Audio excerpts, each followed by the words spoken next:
زي النهاردة حصل حدث تاريخي ومهم في يوم 10 مايو سنة 1994. احفظ التاريخ ده كويس.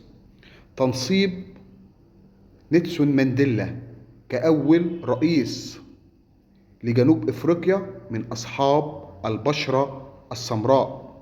طبعا نيلسون مانديلا له العديد من المواقف الوطنية، واستمر الرئيس نيلسون مانديلا في منصبه من 9 مايو 1994 حتى 14 يونيو 1999. استمر حوالي 5 سنوات وشهر واحد وخمس أيام، ومسك الأمين العام لمنظمة عدم الانحياز، واستمر في المنصب ده حوالي 9 أشهر و11 يوم.